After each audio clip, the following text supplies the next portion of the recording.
Thank you very much, Professor Sextos, for your kind introduction. Well, it's my honor to make this invited talk in this webinar together with Greek colleagues and all the other participants. Well, we know that actually both Turkey and Greece are earthquake-prone countries with many destructive earthquakes in the history. And I believe that it's important to collaborate in order to mitigate the seismic losses to acceptable levels. Okay, now today I'm going to make a presentation which Professor Sextos summarized very, very well, I can say. I will try to explain all the points, all the issues in this very special event, as I think. But I will, of course, mostly concentrate on the building damage and the building stock that we have in our country. I think you can see my slides with no problem. Yes. Okay, thank you. Okay, let me start with the seismicity of Turkey, just to summarize, actually. Well, Turkey is located in a seismologically very active region that's influenced by many tectonic plates like the African plate, Arabian plate, Eurasian plate, moving in different directions, a complex type of movement, and the Anatolian block is trying to go to the west. Well, actually, these motions, complex motions, have caused three major fault mechanisms in Turkey, which are the North Anatolian Fault, the East Anatolian Fault, and, as you know very, very well, the Aegean Zone, which contains many small fractures of normal faulting, truss faulting, and even transform faulting. Okay, among these three main fault systems, the North Anatolian Fault Zone has been very active in the last century, creating many destructive earthquakes, like the 99 Marmara and Düzce earthquake.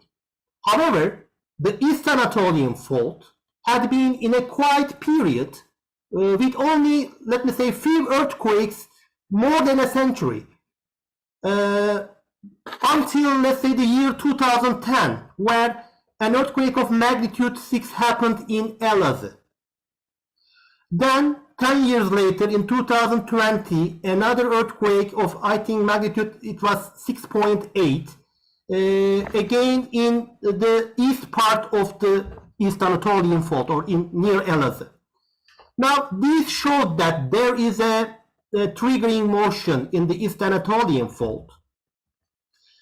And this slide shows the earthquakes with magnitudes larger than 4.5, I think, in the last century that has occurred in Turkey. And you can see the picture again from the main fault zones in Turkey.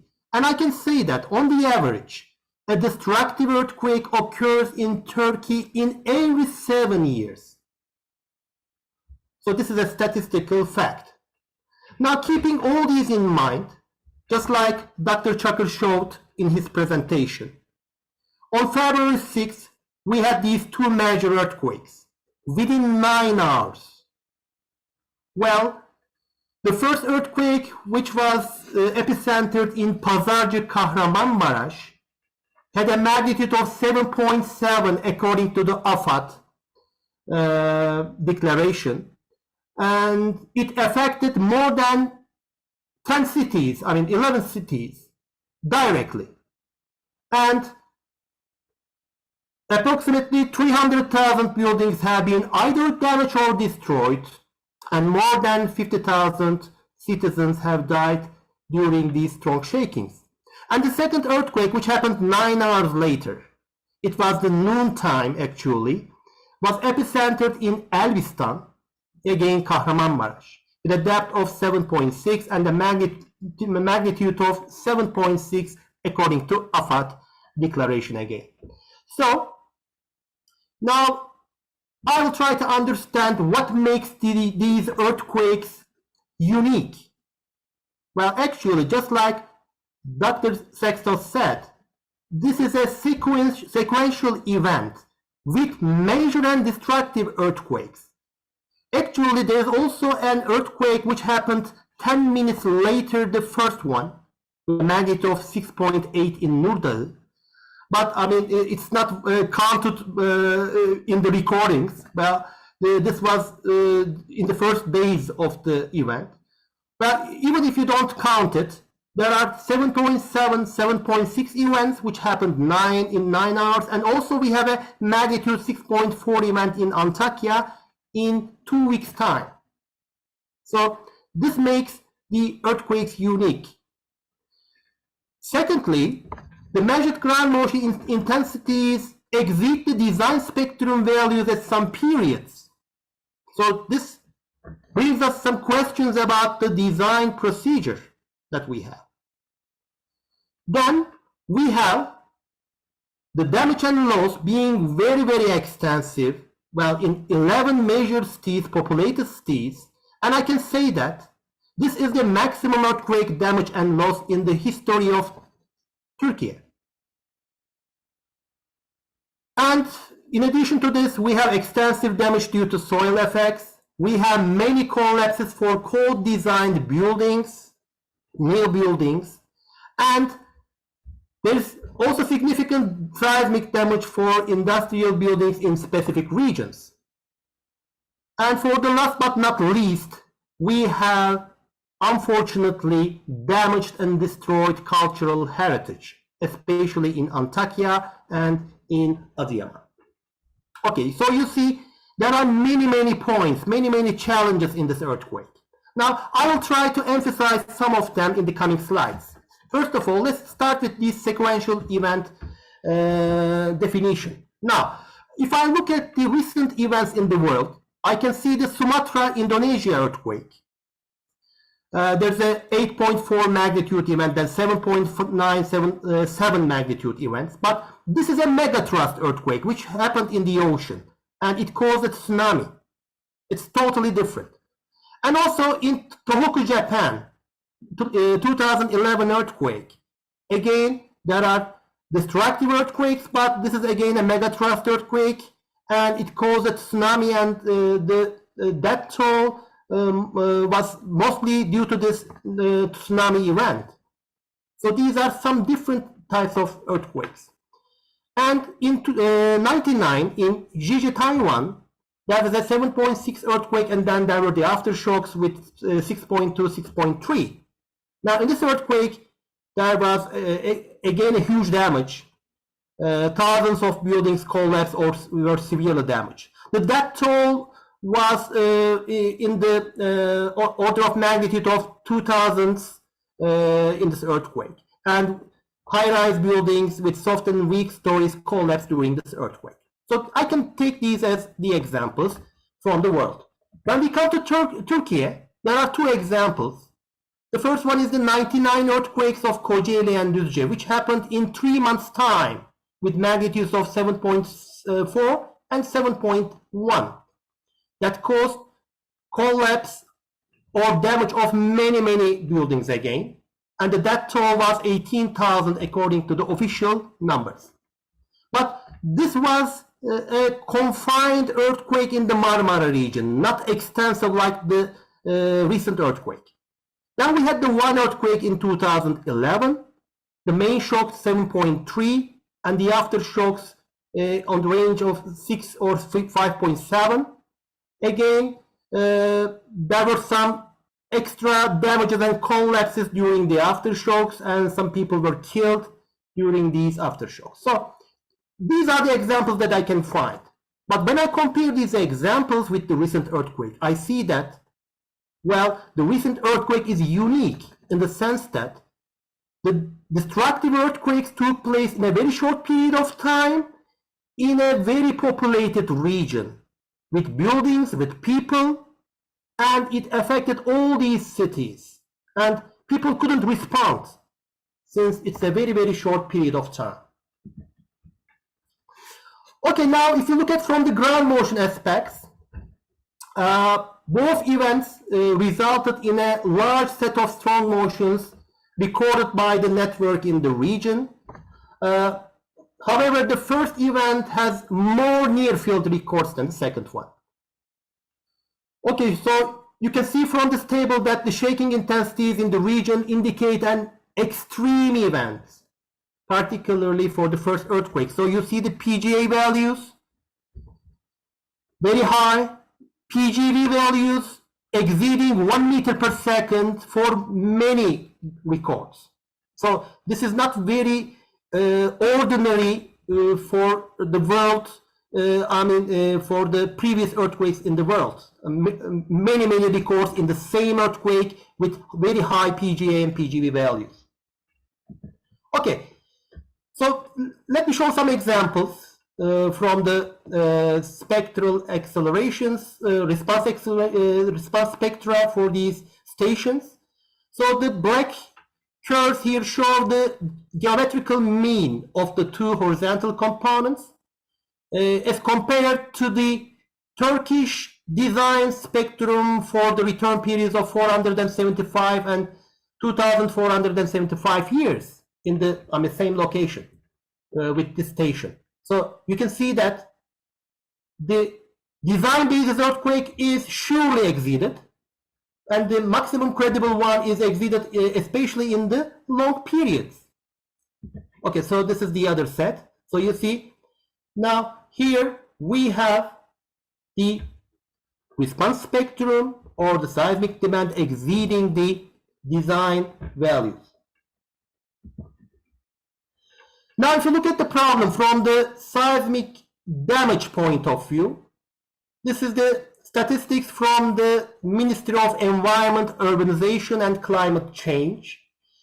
You see the affected 11 cities. Among these, Hatay is the most affected one, as you can guess, with many collapsed, severely damaged and moderately damaged buildings. After Hatay, we have Kahramanmaras, Adıyaman, Malatya and Gaziantep as the most affected cities in terms of building damage or seismic damage from this earthquake sequence. And in total, more than 300,000 buildings should be either demolished or retrofitted. So this is an, unimaginable number. It's not an affordable number, as you can guess. So the people are still trying to raise down the buildings, the damaged buildings. They're trying to get the debris from the site and move it after all these months. Because it's not possible to deal with all these hundreds of thousands of buildings. So, what made this extent of damage? Professor Sextos explained very well, but I will just go into the regional building stock characteristics a little bit and show you some facts. Now, this map shows the region in terms of the percentages of the residential buildings by the structural system. It may be reinforced concrete frame, steel frame, wood frame, masonry, precast, a hybrid system, any of these. Now, this is before 2001 statistics, and you can clearly see that masonry buildings are dominating the region before 2000. But then, if you look at the post-2000 region, you can see that now reinforced concrete frame buildings are dominating. So after 2000, this means we have the reinforced concrete frame construction very common in the region. Now, from building height point of view, again, if you look at the before 2000 case, you see that low-rise buildings dominate. So what is low-rise here? Well, buildings with number of stories between 1 and 3. Mid-rise means 4 and 7. And high-rise is more than 8. Okay, so this is the before 2000 case. So if you look at the after 2000 case, that's what you see. Now, mid-rise buildings are beginning to dominate the region. And the final statistics, this is, I think, an interesting one. So here the authors of the study tried to make a distribution by seismic code. And they just related the seismic code classes to the construction years of the buildings. And they say that if the buildings are before 1980, then they don't belong to mature code, so it's no code. So if it is between 1980 and 2000, it is low code. 2000 and 2017, it is moderate code. And finally, after 2017, it's high code. So when you look at the picture from this point, what you see here is that most of the buildings are either no code or low code, blue or yellow. So that's also explaining the extent of damage in the region. So if I summarize here, what we have is old buildings are generally low-rise masonry, but after 2000, there's a milestone there, and you can guess that one of the milestones is the 99 earthquakes in Marmara, changing some things in Turkey. And after that date, now the shift is to the mid-rise reinforced concrete frame structures. In addition to these structural statistics, I can also show you as socioeconomic statistics. This shows the socioeconomic development index in the area, which is done by the Republic Ministry of Industry and Technology. So, as you can see, the cities in the region affected by the earthquake are either in the 3rd, 4th, 5th, or 6th level. 6th level is the poorest one, the most, let's say, influential society from the economical problems. So, the 3rd level is Antep and Adana. The 4th level, Malatya, Hatay, Elazığ. 5th level, Maraş, Osmaniye, Kilis, and the 6th level, Adıyaman, Urfa, and Diyarbakır. So you see, the socioeconomic problems in the region are also very significant, in addition to the deficient structural problems. Okay, now I will try to show you some photos from the region, from all these, some of these cities, let me say, which are taken by the teams of the Earthquake Engineering Association of Turkey and all our other colleagues which have visited the area with us. So this is from Antakya, which is the most adversely affected city from this earthquake. You can see, you have been on the site also as the Greek team, and I think you have also felt that pressure, the devastation is given to you. So it's, huge. Some part of the city is totally collapsed. But if you look at the picture at the bottom, you see that this is from the hillside, bottom right. So there are also different buildings, old buildings, some deficient buildings on the hillside of the city, which are not affected from this earthquake in a very severe manner. So this shows some topological effect of the seismic demand in Antakya. Since Antakya is a basin, the basin effect may be effective at this point. Now, Kırıkhan is very close to Antakya, and it's one of the cities where the highest recording of PGA and PGV are taken. So you can see the damage in the structures. So you can see the problems in the detailing of the reinforcement, the confinement in the columns, hinging zones, problems here. Now this is Iskenderun. Iskenderun is again in Hatay. It's a port city, and the damage is not that much extensive, but of course we see the same problems here again.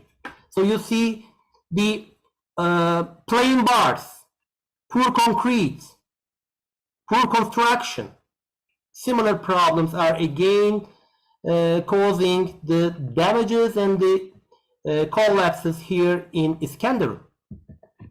Now we go to the Maraş, the city center.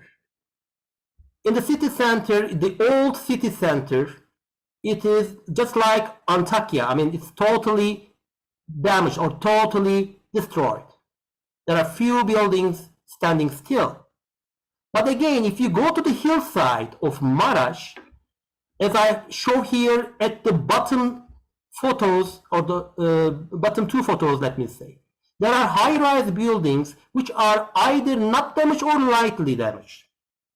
Or again, in the hillside of the city, there are 2 or 3 story masonry or old reinforced concrete buildings, which we are very surprised to see that they are not damaged.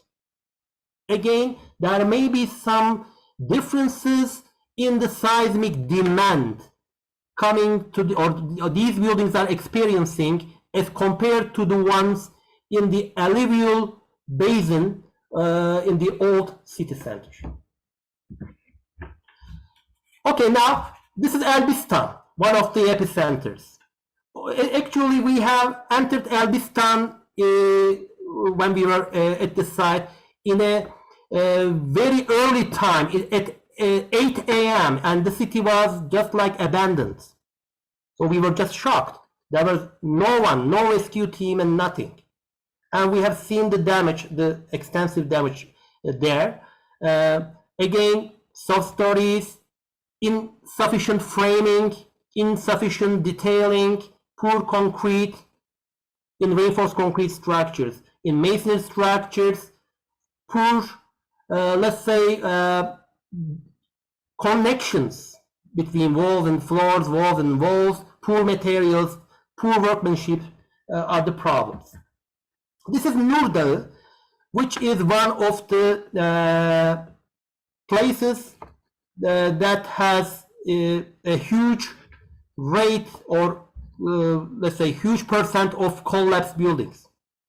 But actually, this is a, if you have seen it, this is a place where there's too much land, so that people can make 2 or 3 story houses there, but they didn't prefer it because economically they don't want to do that. They want to do 8-story structures, and that's the problem. So nearly all of the structures were damaged in this area. İslahiye, again in Gaziantep, very close to Nurdağ. Again, the same thing is happening here. So you see high-rise structures, out of wall damages, column damages, beam damages, reinforced concrete members are all damaged because of the detailing, because of the material problems or poor material, let's say, properties. Under the same pictures here in terms of building damage. Now we have also been in the city center of Adıyaman. Well, I think that Adıyaman also has one extra thing because of having that much of extensive damage, although it's not very close to the epicenter. As I have shown you, the socio-economical index is very low for Adıyaman. So this also affects the building stock. The number of deficient and old buildings is too much in Adıyaman. So that increased the damage, the death toll in Adıyaman. So you can see again the same pictures, the same types of damage, the same types of deficiencies in terms of structural behavior. And in Malatya, which is very close to Adıyaman, we have seen, we have generally checked the, high-rise buildings, because there are many newly built high-rise buildings there. So you can see some shear wall damages, some column damages, captive columns in the area, and many buildings which are moderately damaged, by the way, and the owners of these buildings are just asking us what to do. We have a moderately damaged buildings, so can we strengthen it or should we demolish it? So people are also very helpless in many senses. Okay, there are also some, extensive damages due to soil. I will not, of course, give you some details about this because there will be, I think, many distinguished researchers that are going to talk about these. The top photos are from Gölbaşı Adıyaman. The bottom ones are from Nurdağı Gaziantep. So you can see tilted buildings. You can see bulging of the soils surrounding the foundations. You can see, lateral spreading all over the place. So all of these types of geotechnical damages are very, very extensive in the region. Now there are some important issues about this earthquake. The first one is, what to do for the lightly damaged new high-rise construction? Because these buildings are very, very expensive. They have been made in the last 5 years or so. But they have very extensive non-structural damage and people don't want to go into these buildings. Well, they are afraid. They say that I will not enter to this building. Then what to do? This is a very important problem. This is a very important economical issue now for Turkey. Then the second thing is, how is the performance of the rehabilitated buildings in the area? Well, there are many of these. I'm talking about the residential ones, by the way, not the school or the hospital, no, not the public, the residential ones. So this is one example from Antakya that resisted 3 earthquakes. That was, I think, rehabilitated in 2005 by some professors from Istanbul Technical University and the Middle East Technical University. And actually it got severe damage, but all the people in this building just got out of the their houses. And there were 3 blocks like this. One was retrofitted, the other one was lightly retrofitted, and the third one was not retrofitted. And that one collapsed. And the other 2 stood still but with heavy damage. So now the question in Turkey is, should we strengthen the buildings or just destroy them or just raise them down and make new buildings, construct new buildings? So that is another issue from the economical point of view.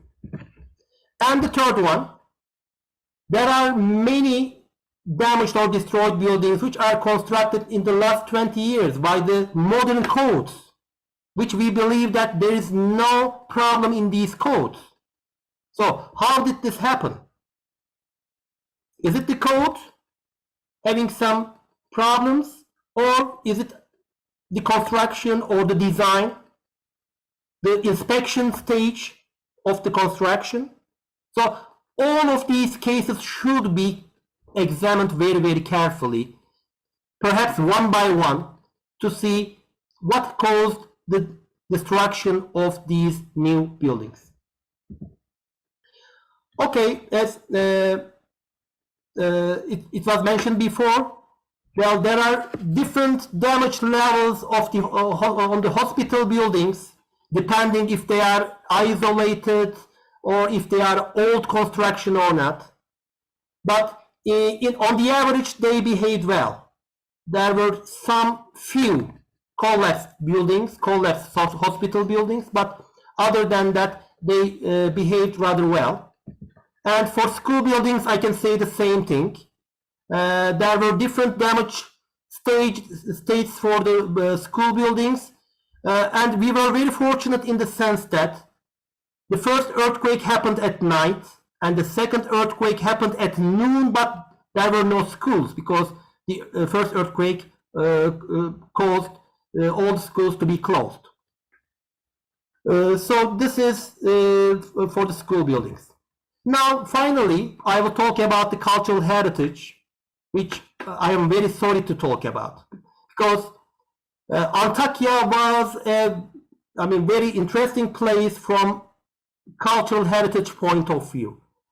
It's just the combination of different religions with mosques, churches, and every type of religious structures, and also some old ancient structures. But actually most of them were either damaged or collapsed. You can see some of them here in this slide. So now we should be just trying to bring this cultural heritage or raise it up just like its original. So we have many work to do from this point of view also. And again, in Antakya, there's not only the historical structures, but there are also some registered civil structures from the last century, and they are also totally damaged. So this is another problem for Antakya. Now, before I stop or before I close, let me show you a map from 1996. This is from the study of Demirtaş and Yılmaz. They have showed in 1996 the seismic gaps in Turkey in green. Now, if you look at the green seismic gaps, nearly 8 of them have been filled by destructive earthquakes in the last 30 years. So now there are some other gaps where nothing has happened. So what this shows us is that, okay, we had a very large event, very destructive event, and it will be very difficult to recover from it. But we have to be also very quick, because there may be some future events, future destructive events. So we have to work very hard. Okay, so what can I say as the last point is that we have to be mitigating this seismic risk for future earthquakes. So there are many steps of this. Let me not go step by step because I don't want to take more time of you. So we have to start working from this point on for future earthquakes also, in order to mitigate the seismic losses in future earthquakes. So if I conclude, I can say that the seismic demand imposed by the earthquake sequence was very high. On the other hand, the majority of the building stock in the region is highly vulnerable to earthquakes, since the area did not experience a large earthquake for a long time. This is also very, very important. In addition to the deficiency of the structures, there is also low awareness in the area. When we were talking with people in the previous years, we were just asking, okay, an earthquake can happen in this area. Do you know it? They were saying, yes, you are right, it may happen. But that's just a talk. Nobody did nothing. So the awareness is very, very low, or was very, very low, since a large earthquake didn't happen in the area for a century. That is another disadvantage of this area. So the reinforced concrete frame structures are very flexible and brittle, so they couldn't resist the seismic forces imposed by these earthquakes. There are also damages caused by the fault rupture and the ground failures. And overall, it seems that it will take a long time for us to recover from the adverse effects of this sequential event. But as I said before in the previous slide, we should start to take measures immediately in order to mitigate the potential losses from the future earthquakes. Okay, so I would like to thank to many researchers that have come to the site with us as the Earthquake Engineering Association of Turkey. This is not a complete list, but these are some of them. And I will also like to thank once more to the Hellenic Association for Earthquake Engineering, to the Technical Chamber of Greece, to the National Technical University of Athens, and especially to Dr. Sextos for kindly inviting me to this webinar. So We will have a conference in Antalya in November, so we will make much more detailed discussions there. I would like to also invite you to this conference. So thank you for your attention.